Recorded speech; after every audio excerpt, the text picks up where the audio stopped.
Sa mga pangenot na bareta, Catanduanes pinadapakan Super Typhoon Pipito, gobyerno probinsyal ng Apudanin Tabang. Mga naapektaran kan Super Typhoon Pipito sa Bicol, nagpakol sa 200,000 na pamilya. Babay ng akin healthy baby boy sa kasagsagan ng Super Typhoon Pipito, San Andres MPS to the rescue. Mall nagserbing evacuation center kan mga bakwit salbay. Asin, public high school teacher sa Masbate, timbog sa 100,000 pisong kantidad din shabu.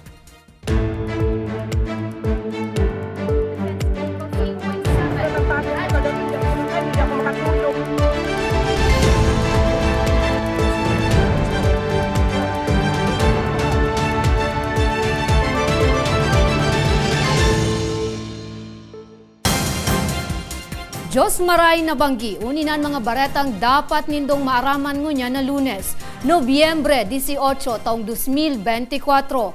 Sa detalyes, opisina kan Civil Defense Bicol nakapagtala nin labi sa 200,000 na apektadong pamilya kan manrapado ang bagyong Pipito sa Kabicolan. May report si Danica Garcia. Total na 262,680 pamilya o 1,058,221 na persona hali sa 6 na probinsya kan Kabicolan ang naapektaran kan manrapado ang Super Typhoon Pipito kan nakaaging Sabado, Nobyembre 16. Basado sa record kan Office of Civil Defense o OCD Bicol, 131,264 na pamilya o 557,678 na individual hali sa 534 ang apektado sa Albay. 33,858 na pamilya o 140,961 na individual hali sa 149 na barangay ang apektado man sa Camarines Norte. 24,385 na pamilya o 83,503 na individual hali sa 249 na barangay ang apektado sa Catanduanes. 6,746 na pamilya o 23,902 na individual hali sa 155 na barangay ang apektado sa Masbate. 26,963 na pamilya o 110,126 na individual hali sa 236 na barangay ang apektado sa Camarines Sur. Apektado man ang 36,464 na pamilya o 1,142,051 na individual hali sa 223,000 barangay sa Sorsogon. Sa ngayon, ang nasa affected population natin nasa 262,680 families or nasa humigit kumulang 1 million katao. 98,928 na pamilya o 431,708 na individual naman ang suminirong sa 2,393 na evacuation centers sa Bicol Region. Mantang 64,373 na pamilya o 233,144 na individual ang nakisirong sa saindang mga kaparyente asin kataidharong. Currently, ang mga nasa loob ng nasa evacuation centers natin ay nasa 431,313 persons or 98,928 families. Ito po yung nasa loob ng mga evacuation centers natin, and yung mga nasa labas naman, yung nakituloy sa kanilang mga relatives ay nasa 64,373 families or 233,144 persons po. Susugman sa datos, 8 mga barangay sa rehiyon ang nakapagtala nin mga pagbaha. 6 na barangay sa Kamsur, asin saro sa Sorsogon. Sa ngayon, dun for Camarines Sur, meron tayong coordination na rin po sa PDRMO Camarines Sur sa identification ng mga pangangailangan sa Partido District. And also, kausap din po natin ang Camarines Norte para sa assistance na pwede nating ibigay dyan sa Calaguas Island. And ang RDMC Bicol naman po, may mga teams po tayo ngayon na tutulak po papuntang Catanduanes. In person po tayo makikipag-dialogue kay Governor Cua. And may mga darating na rin pong mga family food packs and additional augmentation kasi kailangan po talaga nila, lalo na yung mga temporary shelter materials. Mientras tanto, mayo man na naitalang binawian in buhay kasabay kan panrapado kan bagyong Pipito sa Kabicolan. Para sa mga baretang Tatak Bicol, Danica Garcia. Gobyerno probinsyal kan Catanduanes nangapudan nin Tabang makalihis na padapaon ang isla kan manrapado ang bagyong Pipito. Uyaliwat si Danica Garcia.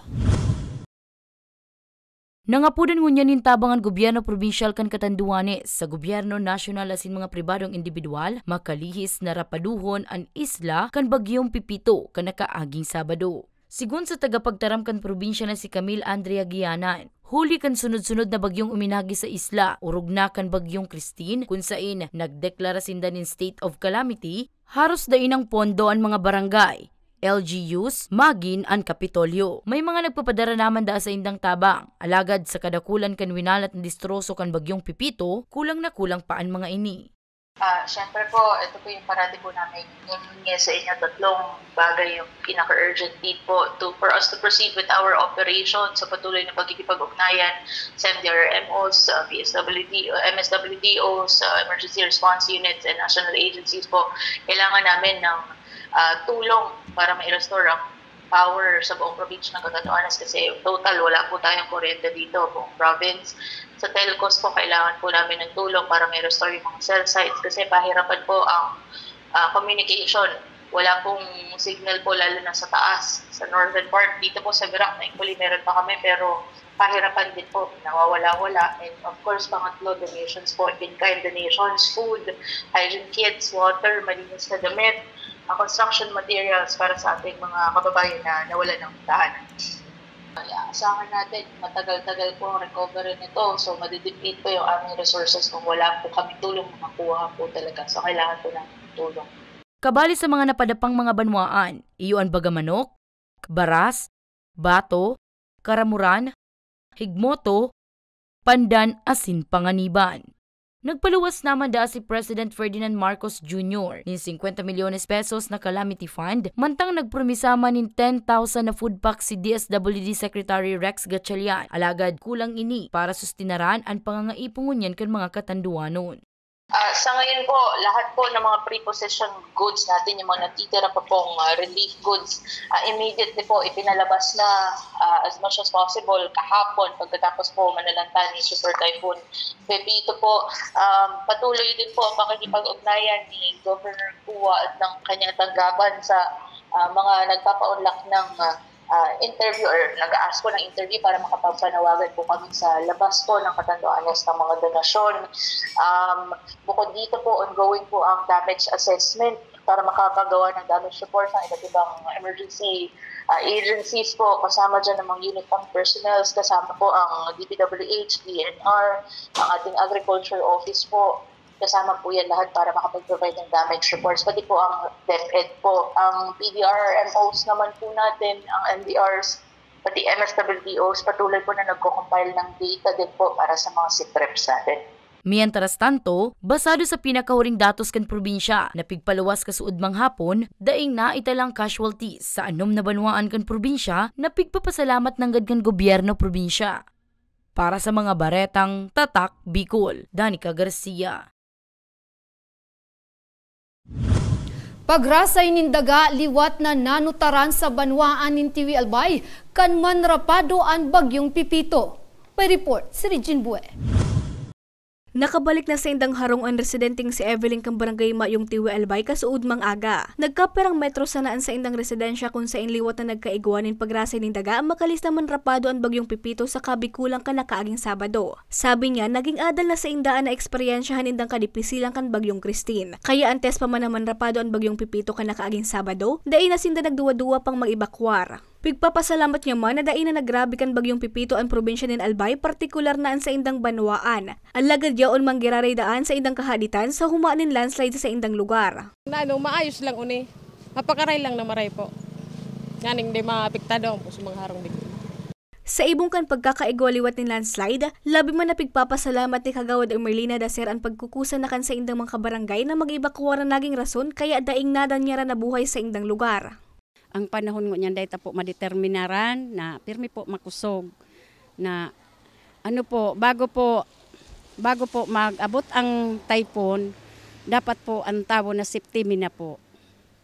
2 days before naka-safety na po ang tabo. Kaya kasusaro po amay pa po kami nagpa-evacuar. Kasuudma, pasabol naman ang dalan na pigbagsakan kan mga daga asing gapo sa naon ng bitan na barangay. Mientras tanto, sigun kay tiwing Mayor Jaime Villanueva, may housing project sinda para sa 612 pamilya hali sa mga delikadong lugar kan sa indang banwaan. Katunayan, labis sa 30 pamilya o 300 na individual na nakabalyo sa mga nagibunang unit. Mantang pighalat na sanang matapos, ang iba pang unit nga ni totalmente ng mairelokar ang natatada pang mga apektadong residente. Ako tabi nagkapasalamat sa gabos na taga-TV, lalong-lalo na itong mga nag-yaon sa kooperasyon sa pag-evacuar. Siring man nagkapasalamat ako duman sa mga private houses na nag-akomodar kang mga ibang evacuees, ano? Katakod ka ini, liwat na pigpagirumdum kan alkalde an sa iyang mga konstituentes na maging rigmat nga ni makaibitar sa anuman nakatibaadan. Para sa mga baratang tatak Bicol, Regine Boy. Opisina kan Legazpi CDRRMO day subuot na naitalang insidente kan manrapado ang bagyong Pipito sa syudad. Preemptive evacuation naging epektibo subuot. Si Angeline Dagta sa bilog na detalye. Daig na ay kurit na anuman ang toward incident ang opisina kan City Disaster Risk Reduction and Management Office o CDRRMO makalihis na manrapado ang Super Typhoon Pepito sa Legazpi City. Inian kinumpirmar kan pamayo kan Legazpi City Disaster Risk Reduction and Management Office na si Engineer Mila Di Azur. Sigun kay Azur, daisindang nai-report na insidente na may kinaaraman sa bagyo. Pagdudoon niya, dakula ng GAD ang naging papel digdigan pigpaotob na preemptive evacuation na ipigsugo ni Alkalde Alfredo Garbin Jr. na kung sa inantes pamanrapado ang bagyong Pipito nasa ligtas ng mga lugar o evacuation centers ang mga Legazpeño.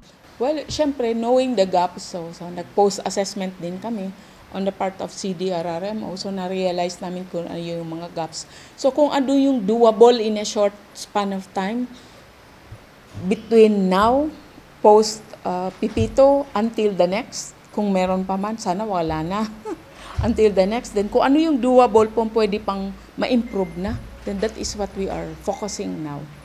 Para next time, mas prepared pa kita. Dugang pa niya apuwer sa preemptive evacuation na kaiguman sindanin assisted evacuation katuwang ang manlain-lain na law enforcement agencies. Kung sa inpigduruman ninda ang mga residenteng kaipuhan pang i-evacuar urog na sa mga nasa delikadong lugar nga ni may hatod ang mga ini sa kanya-kanyang evacuation centers. When we do preemptive evacuation, it's for the safety of the lives of everyone. Bako sa kung ano pa man. Safety. Tanganing warang magadan, warang malugadan, warang missing na in action during that time. So yan, may mga lessons po tayo dyan. So buhay po ang pinapahalagan during preemptive evacuation. Mientras tanto, kasod mang aga kan tulos man na ipigsugo ang decampment kan mga bakwit. Magigirumduman, Huwebes, Nobyembre 14, kan magpaapod din pre-disaster risk assessment meeting ang alkalde kan syudad. Nga ni mas mapaghandaan ang naunang bita na kalamidad kung saing napagkasurunduan na tulos mai-evacuar urong na itong mga residenteng nasa delikadong lugar. Para sa mga baretang Tatak Bicol, Angeline Dag. Mga bakwit sa Pulangi Albay, labian pasasalamat sa sarong dakulang mall, makalihis na buksan sindanin pintuan nga ni makaibitar sa humakan bagyong Pipito. Si Regine Bues sa bilog na detalye. Nabawasan daan takot na namatay ang kan bakwit na si Nanay Emelia kan Barangay Ubaliw Pulangi Albay kan makabalyo na sinda sa laog kan mall na ini sa indang banwaan na para mientras napigbuksan sa inda bilang evacuation center huli sa bagyong Pipito. Istorya niya, saruan sa indang barangay sa mga pigbaha kan manrapado ang bagyong Christine. Kaya antes pa man naman rapado ang bagyong Pipito, pig-inguhan ang ganindang tulos sa makaibakwar. Habo niya na kaya daang mamatay ang liwat ang takot na pigdara sa iya asin sa iyang pamilya kan bagyong Christine. Kaya labi ng gadaan sa iyang pasasalamat sa inisyatibo kan mall na kinugkup siya asin ang kadakol niya pang kababayan sa panahon ng kadipisilan. Nagpasalamat kaming maray na kami, pinagpakang kami din sa Sentro Mall, na masipti kami din. Hindi kami nag-evacuate, pero wala sana kami din pinagkuhan din sa Sentro Mall. Masipti kami din. Kasi kami nakamati ng kwan, medyo baga maknot, pero okay lang. Naabutan man ka news team sa naunang bitanamol si Tatay Rex kaibaan mga mahal kaini sa buhay na piniling magpalipas in oras sa naunang bitan na establishmento mantang pigahalat ang pagrapado kan Bagyong Pipito. Siring ni Nanay Emelia sing kan iba pang bakwit, labi man ang pasasalamat ni Tatay Rex sa karahayang kan manehamiento kan mall. Ang kabugta ko naman digdi, ano man, maray man. Kaya may mga ano man relief. At saka kompleto man yung mga ano digdi, yung mga pagkaon. Sigun kay Gina De La Rama, ang mall manager kan Sentro Mall Pulangi, perming bukas ang sa indang establishmento urog na sa mga siring na panahon, nakaipuhan ng ligtas na lugar para pagsirungan kan sa indang mga kababayan. So actually, naka-receive kami ng letter from Office of the Mayor. So they are requesting to use our events area as evacuation area of Barangay Ubaliw. So kami naman kasi lagi naman every calamity, way back 2018 pa, pag-open namin ng Centro Mall Pulangi, nag-a-accept talaga kami ng mga evacuees, stranded customers, kung ano man yan, magpa-park or what, lagi po kaming nag-a-accept yan. Apara sa pag-ako nin mga bakwit, nag-opresar man in libreng snacks ang manehamiento, as in free charging station. Our mall is always open for individuals na nangangailangan ng shelter, temporary shelter during calamity. Sa kabilugan, total na 243 na pamilya o 600 na individual hali sa Barangay Ubaliw ang naakomodar ka naon ng bitan na establishmento de negosyo. Para sa mga baratang tatak Bicol, Regine Boy. Public high school teacher sa Masbate timbog sa labisang 2,000 pisong katedad nin Cebu. Power restoration efforts kanaleko nagpapadagos. Asin babayi ng akinin healthy baby boy sa kasagsagan kan Super Typhoon Pipito. San Andres MPS to the rescue. Yan na sinibapa ang bareta sa pagbabalik na Bicol Online TV. Marahin aldaw sa Indo Gabos. Ang aldaw na ini ay para sa Indo. Para sa tuyang mga kababayang Bicolano na nangangaipuhan kan kalinga, asin manlain-lain na medikal na serbisyo. Ini po ang sa tuyang dalan para makapaghatod kan serbisyo maski gurano ini karayo o karani ang sa indong kinamumugtakan.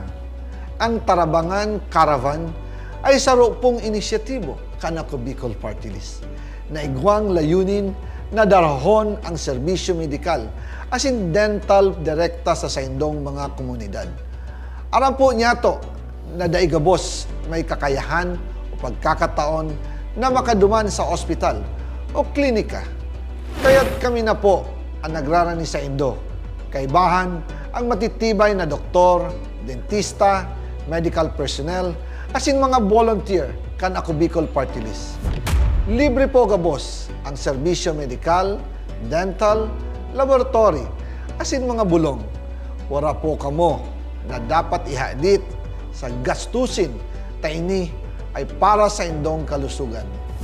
Kaiba taman po ang satuyang programa ang libreng gupit, asin masahe para sa satuyang mga kababayan. Maliban digdi, may local recruitment activity man kitang unyan. Ini po sarong biyaya para sa satuyang mga kababayan na nag-aanap kitrabaho. Sana po ay makatabang ini sa Indo. Tangani, makaanap ki mga bagong oportunidad para sa indong pamilya. Mga kababayan, buya ko pong ipaabot sa Indo na ako Bicol Party List permi yaon para sa Indo. Sadto ngunyan asin sa maabot. Kami po ay padagos paglilingkod sa bawat Bicolano.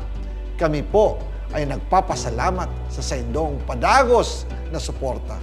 Habang yaon ang suporta kan kada Bicolano sa ako Bicol Party List, padagos po niya to dadarahon ang mga programa na direktang nakakapiktar asin nakakatabang sa Saindo Gabos. Sa giraray, dakulaw pasasalamat po sa indong pagtangkilig, asin pagtitiwala, naway padagos niya itong ipangadji ang mga kalusugan, asin kaligtasan kang bawat saro. Padagos po kitang magtarabangan, asin magkasararo para sa mas malusog, asin masiglang Bicolandia. Dakulang salamat po, asin maray na aldaw sa Indogabos.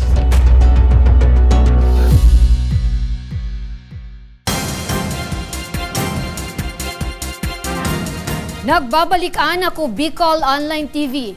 40 persona arestado sa pagpapalakop ng illegal na droga sa Kabicolan. Si Angeline Dagta sa bilog na detalye. Nagpakol sa 2 milyong pisong kantidad din siyabuan na samsam kan otoridad sa serye nin anti-drug operation sa Bicol Region kan nagtalikod na semana. Sigun sa tagapagtaram kan Philippine National Police Bicol, si Police Lieutenant Colonel Maluca Lubakib, na-i-record inipoon kan Nobyembre 4 sundo kan Nobyembre 10 kung sain sa 26 na operasyon na pigkasar kan PNP, 40 drug suspects ang matrayumpong nagkadarakop asin total na 429.59 gramo nin shabu. Ang nakumpiskar na pigkakarkulong nagkakantidad nin 2,917,601 pesos and 20 centavos.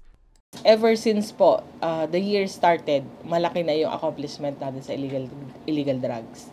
So mga millions of amount of DDB amount or street value ang na-confiscate natin ever since starting pa lang doon sa Camarines Norte papasok. So hindi man po siya pumapasok ng Albay, nandito pa lang siya sa part ng Camarines Sur, na-apprehend na po natin yung ating mga courier or mga illegal drug pushers. Sa naunang bita ng mga operasyon, ang probinsya nin Albay ang may pinakahalangkaw na nakumpiskar na droga na nagpakol sa 1,253,994 pesos and 80 centavos. Sinundan inikan probinsya nin Masbate na nakakumpiskar man nin 768,400 pesos na kantidad din shabu. 510,326 pesos and 40 centavos sa Camarines Sur. 339,320 pesos sa Camarines Norte, 40,460 pesos sa Naga City asin 5,100 pesos sa Sorsogon. Lahat ng area, lahat ng municipality within Bicol Region may mga pulis tayo. So hindi po kawalan sa amin na hindi natin malalaman kung sino yung mga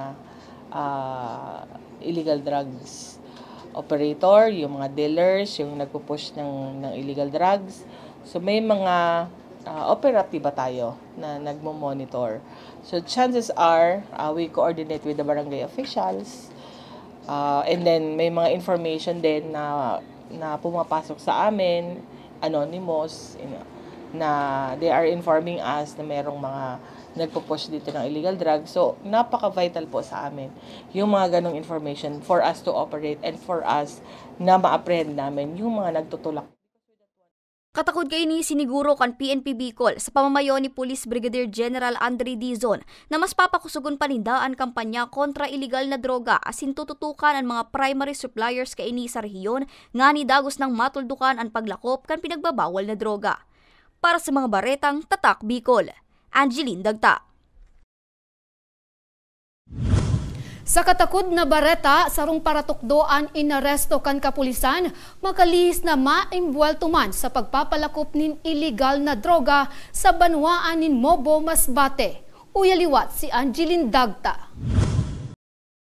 Arestado ang sarong public high school teacher sa pigkondusir na bypass operation kan Mobo Municipal Police Station kaining Nobyembre 16 sa sarong hotel sa barangay Pinagmarguhan, Mobo, Masbate. Pigbisto ang akusado na sarong 44 anyos na lalaki para tukdo sa Monreal National High School asin residente kan Poblasyon Real, Masbate na pigkukonsiderar bilang sarong high-value individual. Nadakop ini makalihis na mapabakalan nin sarong sachet nin pigtutubudan na shabu ang sarong operatiba na nagsagin man bilang pusher buyer. Nakuha man sa posisyon niya ang 12 pidasong plastic sachet nin pigtutubudang shabu na may gabat na 20 gramo asin igwang market value na 140,000 pesos. Depende po yan sa DepEd kung ano ang administrative case na ipafile nila po, ma'am. Kasi ang alam ko dito, ma'am, isa pangalawang pagkahuli na to sa kanya.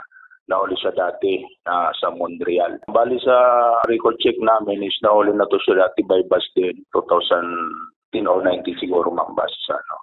Naging matrayumpo ang sinagibong operasyon sa pagtarabangan kan Mobo Municipal Police Station, Masbate Police Provincial Drug Enforcement, Philippine Drug Enforcement Agency Regional Office 5 asin iba pang unit.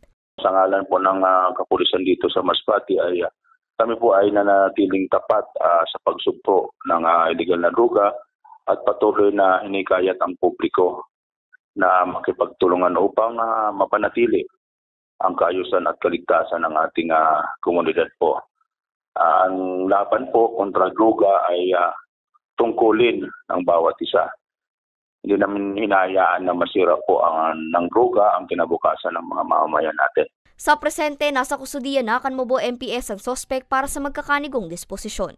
Para sa mga baretang Tatak Bicol, Angeline Dagta. Aleko, padagos ang pag-inguha na totalmente nang maibalik ang supply nin kuryente sa Albay. Si Regine Bues sa bilog na detalye.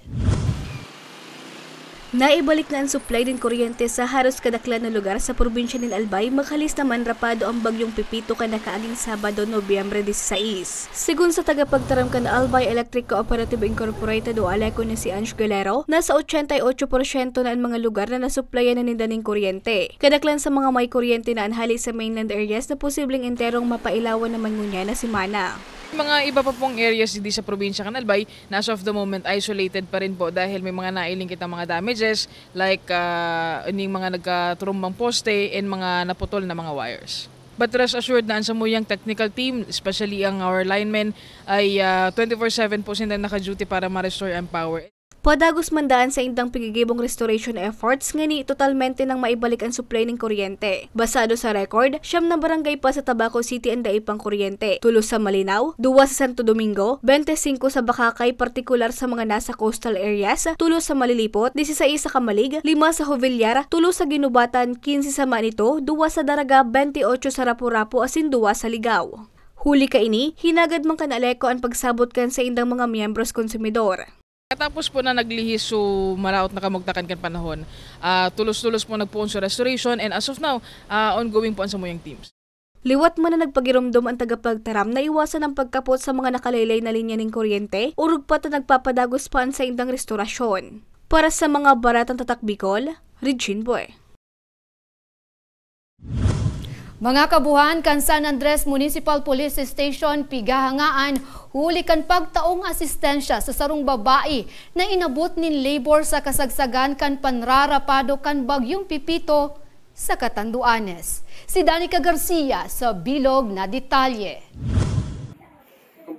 Okay ka lang. Sarong 30 anyos na babae ang tinabangan kang personahes kan San Andres Municipal Police Station na mapaaki sa kasagsagan kan panrarapado kan Super Typhoon Pipito alas 6:30 kasuudmang aga Nobyembre 17 sa Sitio Ormoc, Barangay Datag, San Andres, Catanduanes. Bigbisto ang hangaki na si Chona Reyes Timula, residente kan parehong lugar. Istorya ni Police Captain Francis Tabo, ang acting chief of police kanaunang bita na hepatura, mantang nagkukondusir nin ocular inspection sa inda mga kabuhan, sarong concerned citizen na lalaki ang naghagad akudir sa inda na maidaran sarong umaki o na babayi sa ospital. Alagad darakan padagos na panrarapado kan bagyo, nagkusaanan kapulisan na mapaaki ang naunang bita na nanay. Nagkataon man kaya nakaiba sa mga nagrekoridang pulisya ang sa indang pag-iribang registered midwife na si Patrolman Karil Anta Birara, ang Assistant Police Community Relations Officer kan sa indang hepatura, kaya matrayumpong naisalbar ang buhay kan sarong healthy baby boy. Along the National Road, yung pinarahan namin, ay interior pa po, to more or less sa 300 meters pa at hindi po makapasok ang patrol car, kaya takbo na agad sila. At pagdating nila doon, ayun, nasa stage na po ng delivery. Kaya siyempre, nurse at midwife pa to, saka si Chief WCPD, immediately yung medical aid and assistance, sila na po ang nagpanak sa mother. Dugang pa ni Police Captain Tabo, inian sa indang primerong beses na may napaaki. Kakaibang eksperyensya ng gadaa ini, hulita nangyari pa mismo sa tahaw kan bagyo. Ma'am, yung impact lang sa community is overwhelming, although mahina ang signal, pero may nagpe-feedback din na nakaabot na daw kung signs of information. Tapos grabing pasalamat, pati dyan sa region, national. Oo, na ganun yung assistance na naitaw ng PNP San Andres. Although mandate naman talaga ito sa gabos na kapulisan na in case of any eventualities or emergencies, we will render services. Sa ngunyan, nasa Juan Alberto District Memorial Hospital na ang mag-ina para sa magkakanigong medical na asistensya. Para sa mga baretang Tatak Bicol, Danica Garcia. Asin yan ang katripunan kan mga baretang naguno ka na ku Bicol News Team. 37 diyas na sana. Pasko na. Ako si Jen Nunez. Salamat.